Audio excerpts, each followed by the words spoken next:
Well, for more on this, we're joined by the President of Refugees International, Michel Gabaudan. He's joining us live from Washington, D.C. Mr. Gabaudan, very good to have you with us on Al Jazeera. So what do you make of what's coming out of this EU summit between EU and also Turkey so far? You know, more money for Turkey to stop refugees, $3.5 billion more, that's nearly $7 billion, in exchange for things like Turks having easier entrance to the EU, even accelerated negotiations for Turkey's bid for EU membership.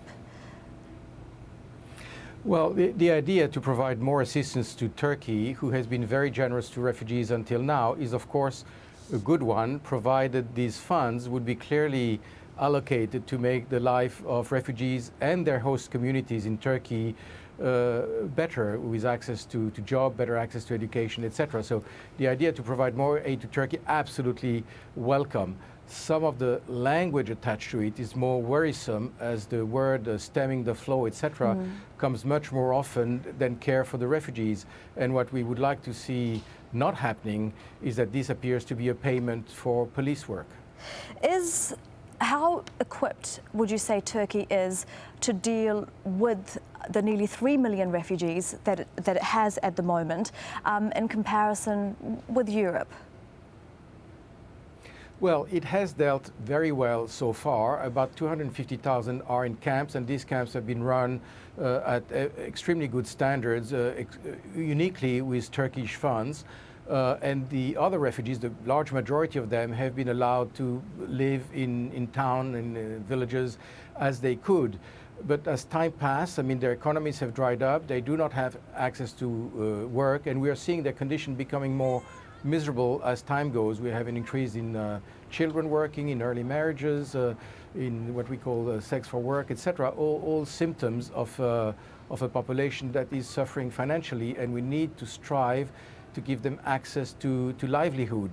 And this is something that substantial aid to Turkey could achieve, and it should also benefit the Turks who are hosting these refugees.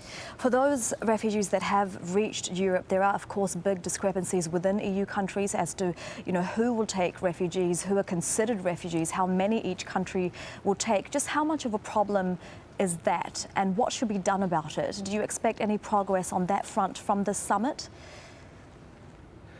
Well, I think what we've heard is still a fairly contradictory statement by different European leaders, unfortunately. I certainly think that one issue that should be looked at is to offer orderly departure from Turkey. The more refugees feel that they can leave legally to countries for resettlement, the less they will be forced to rely to smugglers and therefore to take the risk they're taking to go.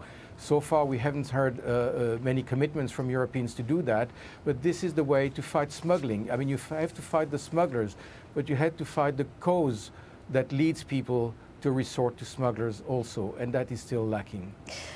Michel Gabaudan, President of Refugees International, joining us from Washington, D.C. Thank you very much for your time. Thank you.